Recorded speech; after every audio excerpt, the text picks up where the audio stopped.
we are back with the Deposit That season anti-fragile special series, and there's no better individual than yourself that I thought should be our first guest to kick this off. But we gotta put on your intro song. You know, when like Major League Baseball players walk up. Oh yeah, gotta do it. Put on a little.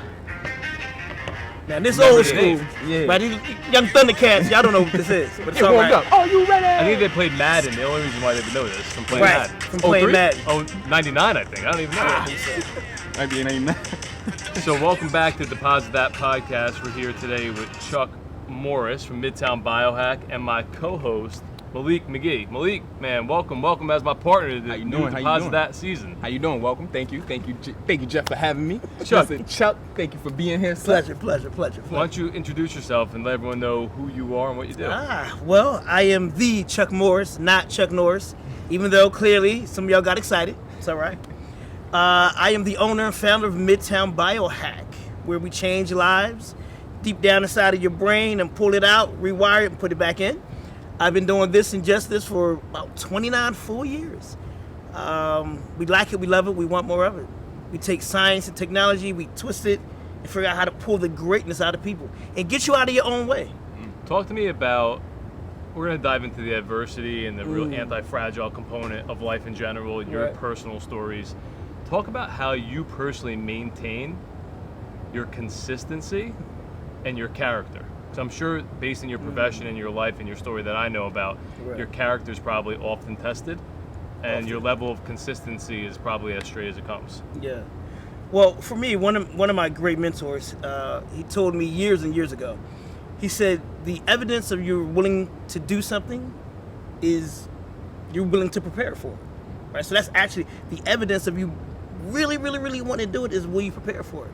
So for me, in a life where the only thing that I can control is me and how I respond, that made me dig into making the decision of what type of man I was going to be and what did that take. So no matter what the circumstance was, no matter what the environment was, no matter what the interaction was with another person, I focused on I can control me and what that means. So that's my character, that's my discipline, that's my education, that's how I treat others.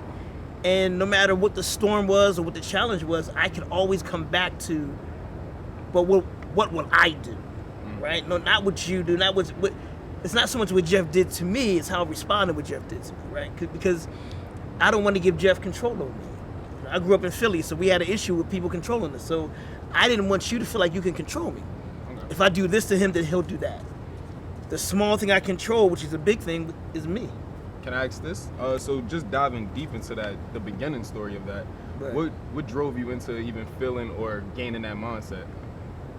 Was there any experiences that you had that drove that individual out of you? Was it any trauma in moments, or what was something that drove you to feel and think the way that you do, Dr. Chuck? Before you answer that, we should have got him a medium shirt, man. His muscles ain't even popping out of that large side. What's going on, man? He ain't been in the lab. I've been working with you. I'm taking my time. I ain't got the nutrition. His own pace. Right. He working on his own pace. I feel like you judging him. Dude, my mom's benching 400 pounds, man. My son and him wear the same shirt size. What's going on here? You know? He on his way. He on his way. Listen, I'm gonna get that. He on his way. Look, what did the man say? He on his way. Process. Man, you gotta have a process. You know, they say trust the process. That's why you can't even see my arms. You don't trust the process. It's just the facts. Right. It's just the fact. My mind's right. Yeah. My mind's right. Start with the mind. So, those experiences, what would you say molded you into that individual, or any new, old? Right. Well, I would have to say the first foundation is love. I grew up in a strong family that believed that we loved each other deeply. I mean, we love hard, and we love probably to some people to a fault. Unconditionally. Like if your family, period. That there is nothing else. So that was the foundation. So I saw some of the extent of what humanity could be. You know, that intertwined with my faith showed me some amazing things. Then at the same time, I saw and witnessed horrible depravities of human experience. I watched a woman actually attempt to sell her child for drugs. The dichotomy of those two things really, that's kind of what anchored me in understanding how far we could go. and make me decide what kind of man I really, really wanted to be. And I knew where love could go, and I knew where evil could go, and I decided that I had to love, and part of that love was going to be me taking care of me, but me also figuring out how I could change that. Like, what could I do in the world to make that woman not have that experience? And I didn't know what it would be, but that's what kind of made me feel like that's unacceptable. And what man is that? Like, who is Chuck Morris? Oh, my Lord. He is an uncontrollable act of God. That's what I tell my family. That's what my children say. I'm a husband to Summer. I'm a father of 5. I'm now a grandfather Hey, to congratulations. Samad. I call him Jack Jack. Congratulations. I'm a friend. I'm a brother. I'm a warrior. I'm someone that believes that any and everything is absolutely possible. And then if you love hard enough, you work diligently enough, you could literally change history. And when I leave, when it's all over, like when I'm done and I've lose my last breath, my hope is that I made people better. Like, when it's over, when the mark is gone, when my body is dust and it blows away, people like, nah, Doc, he did something. So that's what I chase. He's a guy that chases the evolution of greatness, but that evolution being not about what I can accomplish for me as much as what I can accomplish to impact others. And we just do it in a way of science and wellness and health and human performance. That's just the stage that we have. So that leads to my next question, Doc. Well, I would like to add mentor to that title as well. He's going to be very humble by that, but he mentors, and he is a great mentor. Being a mentoree, I would say he's a great mentor. But for the viewers and for the people out there, they hear this and they see your demeanor. So I gotta ask, from experience and not knowing or knowing myself and just giving them the source, what certain practices do you practice to follow your personal growth? Like, what do you practice to be able to have that demeanor that you have? I journal at night. So when I journal, I really attempt to capture the day. What was most difficult for me that day? What didn't I accomplish? What do I want to accomplish? It helps me take my brain and society and the world and kind of wrangle it so I don't feel like I'm all over the place. And I can identify, what I did and what I did not do.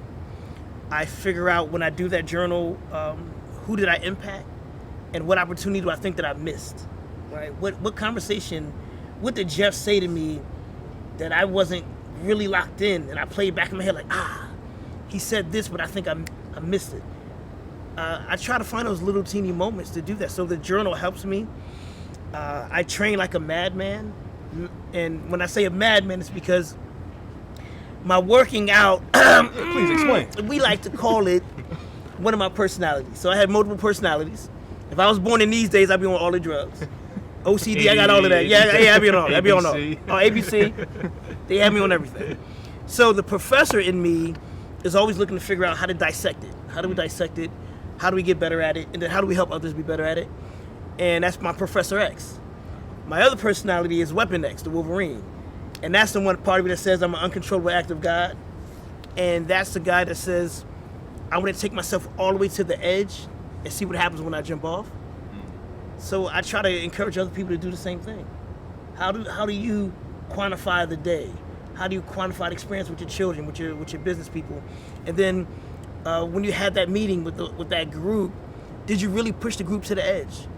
When we were thinking about what that problem was, did we kind of shrink back because the potential answers were going to be too challenging, or did we really go all the way to the edge and figure out how do we fix whatever that is?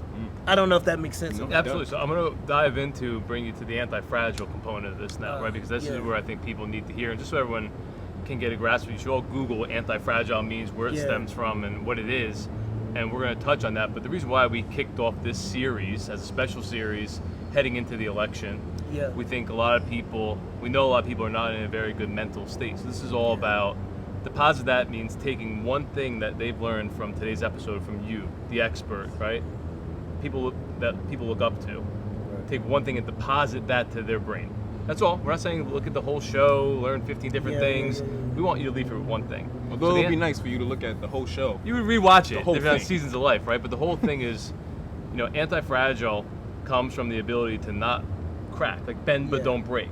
So I'm sure throughout your upbringing, your life, you've been facing many adversities. You've overcome a lot of stigmas, right? Misconceptions, perceptions.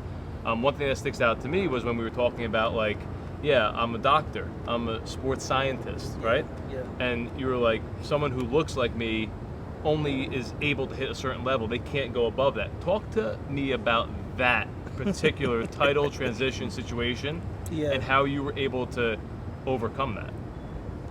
Generally in 29 years. So I've been doing this and just this full time for 29 years.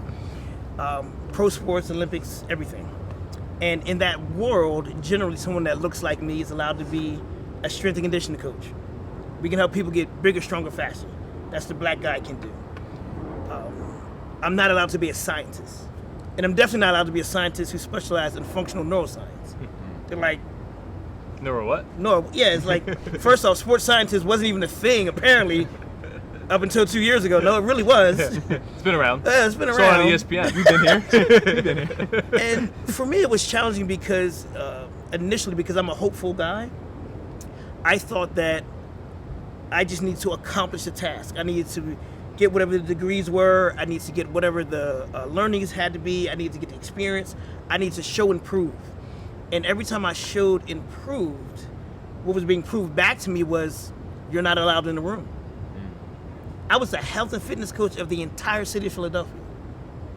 I traveled internationally. I trained the women's national soccer team out in Palestine and Israel. Like, my resume, humbly, doesn't exist anywhere else. It doesn't exist. And you're still blocked out of rooms. Completely blocked out of the rooms. Because first off, I didn't have the relationships with the club that said, my nephew gets in. Right? It was like, oh, my son gets in. And then when you push past that, it was like, oh, you're a great strength and conditioning coach. You're a great trainer. It's like, no, that's not who I am. So they put the ceiling on you. Yeah, this is what you're allowed to be. We're allowed to accept you as this thing.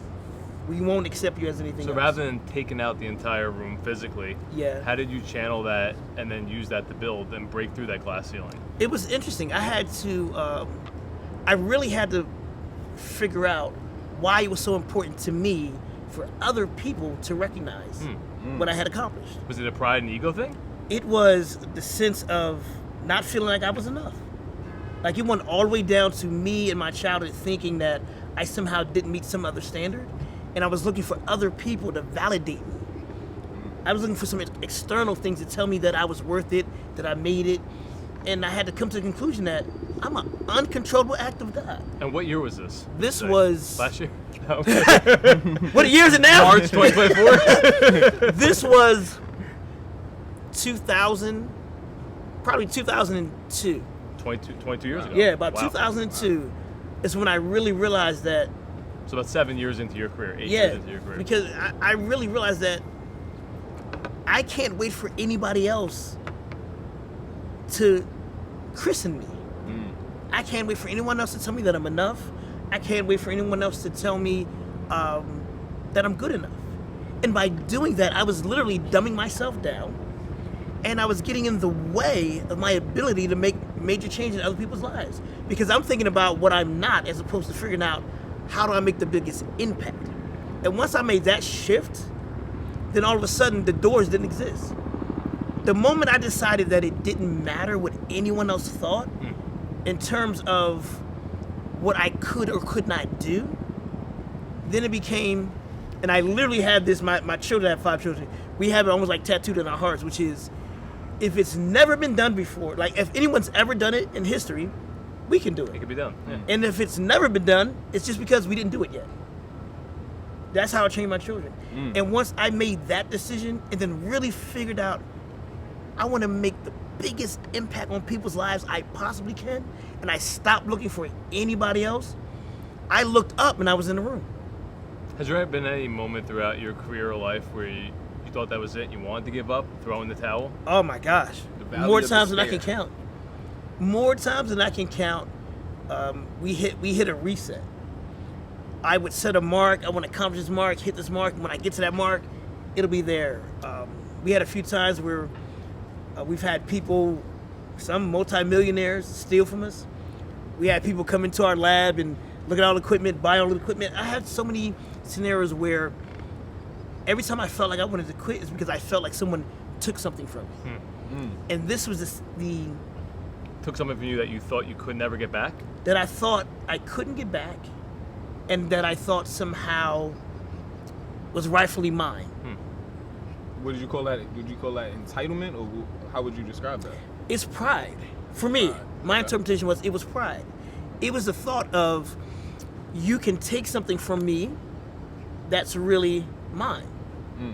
That you could take something from me that I couldn't get back. And the reason why I say it was pride is because there's no information that I own. Everything that I designed, every system, every IP, I didn't make it up. Right. It came from God. Like it was never mine. I had a stewardship over it, but it was never really, really mine. So no one can actually take anything from me because you can have it, spread it, get it out, and we'll keep going and keep moving. Do you feel like that's where your biggest trajectory of growth came from? That like defining was that like one of the more defining moments of your life? And I would Very like much to, so. I would like to also add to that, as far as what would your definition, and how would you separate an individual viewing as what you're viewing as it being prideful and it being an entitlement moment, or you feeling entitled to I did this, and you kind of self-righteous yourself up to that point of are you really taking this away, or did I earn enough to be able to say I've done this? Yeah. Well, and I think sometimes entitlement gets we say it almost like it's a bad word, negative connotation, right? Like it's a negative, it's a negative expression. There's a certain amount of entitlement that we all have. You know, just the human experience says that we're entitled to certain things, certain rights that we should have. Based on the work we put in, or just based on being alive? Based on being alive. So based on being alive, there's certain fundamental things that are just right as human beings. Then as I'm putting in work, and putting in work to better myself and to better others. So if I'm putting in work to better myself and to better others, I have a certain entitlement, in my opinion, to have a right then to find an avenue to share that with people. That's where I think entitlement is good. So, because if I don't feel that I'm entitled to do that because of what I put in and what my belief system is, then it makes it really easy for somebody to blow me off course. Because I think that everything can blow me off. No. I'm supposed to be here. This is my chair. I'm supposed to sit in this chair in this moment. No one can convince me that I should not be in this chair. I'm entitled to this chair. Now, just because I'm entitled to this chair doesn't mean I'm entitled to your chair. That's where we messed it up. I'm not entitled to your chair. I'm entitled to my chair. So when these challenges happen, again, and that's, in my opinion, a sense of pride coupled with fear of me thinking that someone can take something from me when no one can take anything from me. Whatever I have, whatever I produce, I can produce it again. And whatever I have that you want, you can have it. I hope you do good with it. But if you don't, it's not my concern, because I'll produce it again. One of my good friends, and who was a client for years, became a friend. He's a famous writer, song producer. He's written so many hits, it's ridiculous. He said to me, this was in 2001. We were in a session. I was training him. He said, "Doc, do you realize that we make money out of the air?" I was like, "What does that mean?" He said, "We make money out of the air." I said, "No, you walk me through that." He says, "I have a thought in my head. I give it a melody, and I give it words. I write it down out of the air, and someone gives me $30,000 for it. You look at me, figure out what's wrong with me, how to fix it, put together a plan in your head, and I give you all this money for it." He said, "We make money out of the air." Yeah, that's selling a tangible product. He said, so because that's the case, we don't get to not let other people make money out of the air. Interesting. I was like, well, how do we do that? He said, you letting people get in your head turns off your machine. Yeah, noise. Too much noise. Too much noise. Shuts it down. That brings us into Midtown Biohack. Yep. And we have to shout out Shane briefly. Yes. We don't get much love. Absolutely. Shane, We did him for like you helped make this $100,000 happen. sponsorship. Right? Shane, we need an Oric sponsorship over here. Bring in Right. some dough. We love you, Oric. Yeah. But walk us through how all these years, 29 years of your visions now come to fruition, and what Midtown Biohack not only stands for, but the modalities and components that make it what it is. Midtown Biohack, when I first had the vision for it, and I wrote everything out, it wasn't called that at the time. We're now in Midtown, Manhattan, Times Square. If you don't mind me asking, what was that first name? The very Chuck first Norris Fitness. the very first name was ETC, Elite Training Camp. Okay. That was the very, very first iteration of it. And when I wrote out what I wanted to do, I took it to a program and they told me this can't be done. I was like, what do you mean? He said, it can't be done. You want a video game. It can't be done. Here we are 26 years later, and we're here. And what did they say couldn't be done? Taking the human experience, quantifying all of it. Your brain health, your cardiovascular health, your muscle strength, emotional intelligence, your metabolism, every aspect, behavioral health, every aspect of the human experience. Quantify all of it.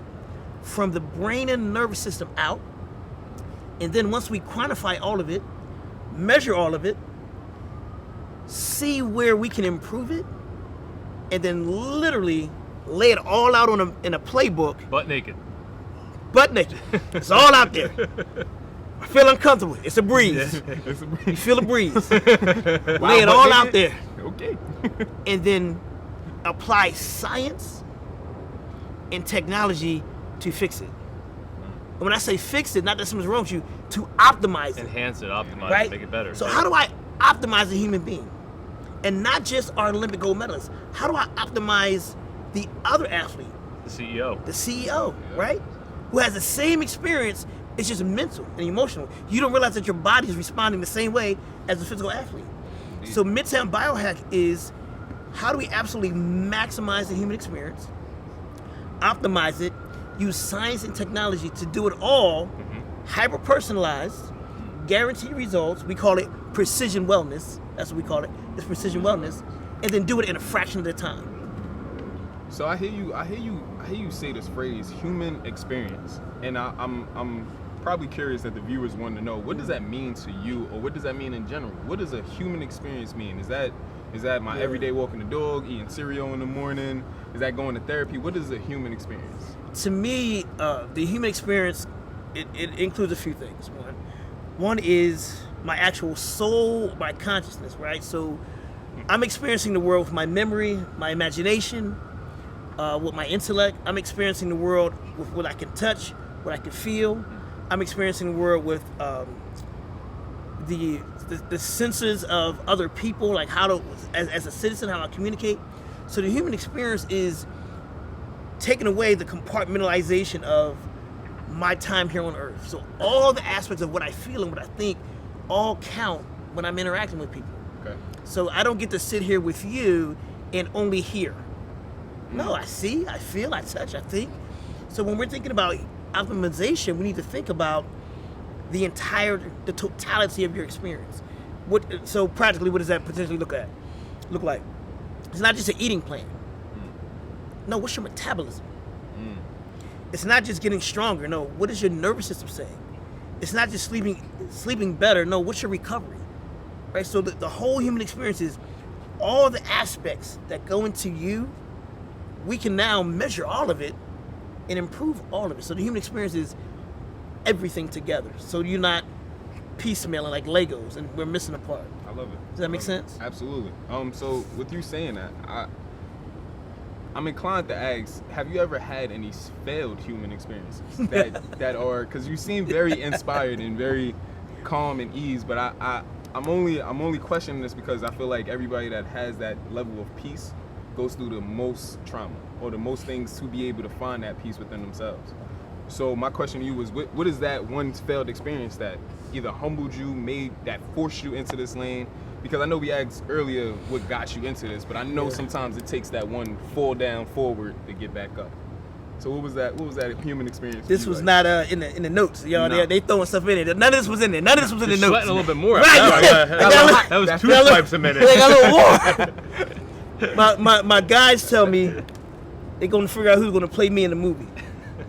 So Denzel, Wesley Snipes. who's like Wesley? That's my guy. Wesley, right? It is, That's right? my Blade? guy. Blade? Yes. Woo. Come on. They're coming out with new ones. Passenger right? 57. Yeah, Yeah, I'm not talking about that. I'll tell you. I'll give you one. There's been 3 life-altering scenarios. Only one where I actually doubted the existence of God.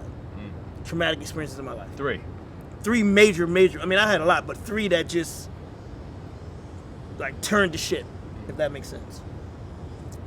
I was sick, had a blood poison in my body, and we didn't know what it was. And I was sick for a long time, and I began to lose weight. People thought I was just trying to lean out. I was leaning out. Yeah, I was like, no, I was not just leaning out. That's not that. To make a really long story really short, I had what's called advanced juvenile periodontal disease. Ultimately, what happened was there was poison and toxin in my joint, in my jaw, and there was so much poison in my jaw that was in my bloodstream, and it was when we went to physicians and my blood toxicity levels through the roof. Well, part of the problem with all of this was it attacked my nervous system, and slowly I used to have to take 3 turbo shots to be able to drive from my facility home, which was a 22-minute drive. I was so fatigued, I would fall asleep standing up training people. Like standing up and fall asleep. So the chronic fatigue was one of the side effects of my body just wasting away. So we're trying to figure out what I got to do, and they're telling me what we have to do, which is a major issue of how to deal with this. I'm sitting on the edge of the bed, and I'm reading my youngest daughter a book, and I'm looking at the words, and I know I see the word, but I can't remember what the word is. Oh my God. And at this point, scary moment. Scary. So at this point, there had been other things, but it was slowly, so the cognitive was beginning to break down. So at this point, my next thought really is, okay, I'm about to die. And I begin to picture what my wife, my children, like. How they do it that yeah. Like what that's gonna look like. Dude, and I'm sitting on the edge of the bed, I'm like, this is how it goes. And my wife, dude, I'm telling you, my wife, like God woke her up, literally, rolls over. It was like 3:30 in the morning. I had put my daughter to bed, and I'm just sitting on the edge of the bed, 3:30 in the morning. She rolls over and puts her hand on my back. We didn't have any conversation. She literally says to me, you got it. It's all right. Put her hand down, rolled back over and went back to sleep. And in that moment, I said, God, I appreciate that. Because she woke up. And I said, all right. Gotcha. We got it. Got the message. Right. Yeah, I was like, all right, we got it. And that next morning, I went in, we had to do the surgery. It was, they had to put 5 pounds of bone back in my jaw. Oh. They had to reframe. And the physician said, we don't understand why the poison is not in your heart. You should be dead. So it's stuff like that makes me say, all right, I'm not so amazing that I'm still alive. Me still being alive is, in my opinion, clearly because I have a whole lot more to do. Right? I'm not just one single person. Open missions. Right? Like it ain't. I tried to go home. He was like, no, it ain't over. Get back. Slow down. Slow down. You don't have time. You don't have time. No. So that was one, and it was that one was so challenging because it was so long. I was sick for a year, and nobody knew. Like 3 people knew: my pastor, my wife, and the sickness was killing me. What kept you going every day, getting up in the morning? My wife and my kids. Well, no, my wife, my kids, and my clients. God honest truth. If I didn't have all of those people that I felt like I had to show up for, I don't know if I would have been able to show up. What you did for others. Yeah. So, I'm obviously the youngest co-host that Jeff has ever had. So only co-host, not youngest, just co-host. You fit all the titles. Right. Yeah. So the only co-host. I see that, man. Mama, baby. Nah. So I see you get you had a heartwarming moment with speaking on your wife. Yeah. So I would like to just give her some support and some attention in that field. How could you explain, or how could you put into words that feeling of getting that woman's touch during that time, or that love from her? Because I hear you speak on love. What was that love? How did that how did that look like from her during that tough period of time to get you through what you went through? My wife is the natural manifestation of God's love for me. Period. My wife is, I told her, listen, when we die, I'm still with you. She said, no, you're not. I said, I'm still talking to God about it. You know what I mean? I'm negotiating. Right. My bride, I call her my bride. My bride is, when I wake up in the morning, I open up the one eye, and I look over there. She's still there. I'm winning. Because I don't understand. There is no rational reality that says that we should still be married. It was sheerly her saying, I love you. And we in this. She had 4 different times where by any regulation, she should have just tapped out like, all right, it's been real. Tried my best. Yeah, gave it a go. We did Gave it a college try. We're good. That woman is amazing. And her ability to say, you can do it. You're not doing it by yourself. And hurry up and get it done. Like, that's... all the confidence you need. Yeah, it changed everything. The fact that I never had to fight when I came home. When I came home was, hey, catch your breath. This is what's going on here. This is what we doing. So let's deal with that. And then what do you need? And she's like, whatever direction we're going, I'm in. And she has shown improved every single time. It's hard to put into words. We're gonna take the direction, obviously by doing this, look, we all get benefit from it. Right. Collectively, individually, people watching. I want your audience and your audience to share what you guys know and think about me and why you guys chose to be a part of this. And also what anti-fragile means to you. I don't show up everywhere. I do not, and not in any rude way, just respectfully. I don't take every invitation. We're not getting any more time, and God's not giving us any more dirt. So I don't waste either. For you to make the request, I consider it an honor, first off. And the reason for it, I'm gonna act like he's not here for a moment. I've been around. Want to turn the camera? Right, yeah, you turn right, you turn the camera. You don't want to catch the tears. Right, turn them that way. I had tears over the weekend, so. The reality of it is, I could probably count on 1.5 hands in 47 years how many men that I've met like you. And consistency and vulnerability and the desire to improve people, and with the aggression and the tenacity of, you may not want to hear it, but you need to. And what wraps all of it together is your true humble state that people could take a different way. But you are truly a humble man. And the bow on the top of it is, as much as it might irritate you, you freaking know what you're talking about. Right. You're actually right. It's actually correct. It's valid. So for you to ask me to come to help support what you're doing, to help your people see the kind of people you're around, it's an honor. And anti-fragile to me is everything that we're talking about, right? Anti-fragile doesn't mean to me that it can't be broken. Anti-fragile to me is a choice that it won't be broken. Because anything of value can be broken. So anti-fragile to me is a conscious choice to do what's required to not break. And that's, to me, that's what anti-fragile is. Phone's always go off, that. Appreciate that. No. Appreciate that. Can you up that or no? You want to up that or no? That was good. That was really good. No, you just be you.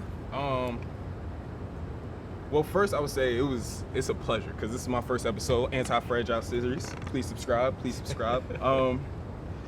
I would say, for one, I would have to thank you.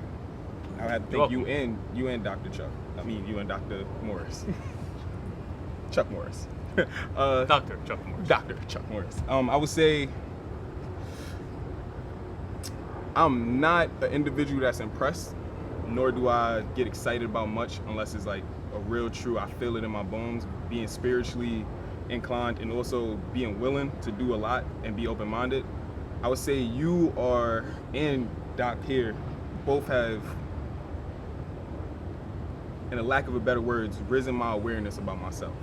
and to speak on the truth of what he's saying, of you always wanting to show the better half of everybody around you, or also connects you with somebody that could better you. That's something that many people don't have the ability to do, and it being a part of my field in which I have to find trustworthy and reliable people, for you to find me was something that was new.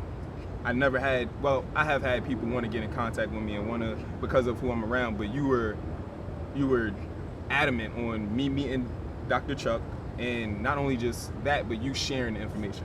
So growing up in the Bronx, you always hear this word OG. That's why I text you OG, because OG to me does not mean just an original gangster. It means somebody offering game, and you're willing to always offer game. That's why I look at Dr. Morris as my OG as well, and as a mentor as well, because y'all offering so much game that you can't buy. You can't buy the stuff that you guys telling us. You can't. I mean, yeah, you could read it in books, but unless you got somebody really willing to take you step by step, a lot of the challenges that you have in life, being 27, being a young entrepreneur, being a human, having that human experience, if you don't have much guidance or limited amount of guidance, you're just out here as a lone wolf.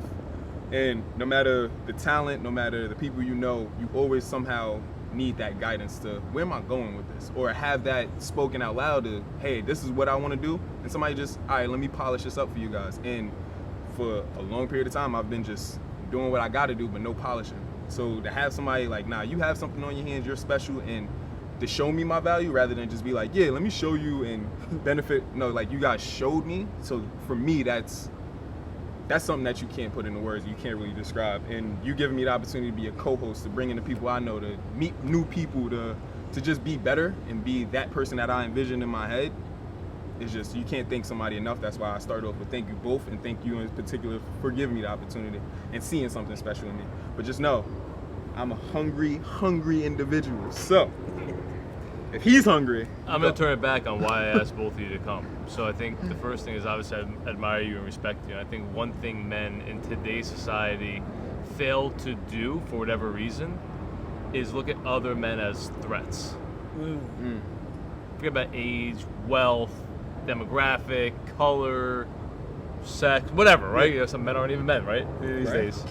I mean, but the reality of it is this, right? Like, we're only in competition with one another in a friendship to make each other better. So the more you make me better, the more I need to make you better. And people look at you as, oh, Chuck can't be more successful than me. Chuck can't have more money than me. Chuck can't know more people than me, right? And like, I've never been cut from that fabric at any point in my life, and I've lost a lot of money proving that I believe in that concept, right? So, you know, I admire who you are, your consistency. You know, I admire, you're like the big brother / father, because you act a lot older than you really are, but you're like the big brother I never had, and I have plenty of big brothers in my life. And I think that, you know, relationships with people are, teachers show up when the student is ready, right? So I think in that component of life and season of life that I was entering in or coming out of when I met you, like, that was divine timing, and there was no secret about it. You know, if you lay out all the cards, how they fell into us meeting, the cards should have never fallen. Like, in the past 4 years alone, I could have given up 674 different times just in a 2-year span. There's only 365 days in a year, right? So the reality of that is, you know, why I wanted you to kick this off with, like, setting the tone, setting the mindset, and also your ability to truly help people, because people are going to need your help, you know? And it's the reality of, if you're willing to invest in yourself, like, you're the best option. Forget about the drinks, happy hours, bullshit, steaks. Like, invest in your health, because your brain, your nervous system, all that, that's the only thing that's going to get you to the other side, right? Sure. And then my young buck over here, you know, I try not to curse as much at this age, although I still let it fly. I passed that on to my son. I think he lets it fly now. Now I got to reprimand him. He's going to have his own episode, Lil Jay. Yeah, man, he's going to be here. He'll be sitting next to us soon, you know.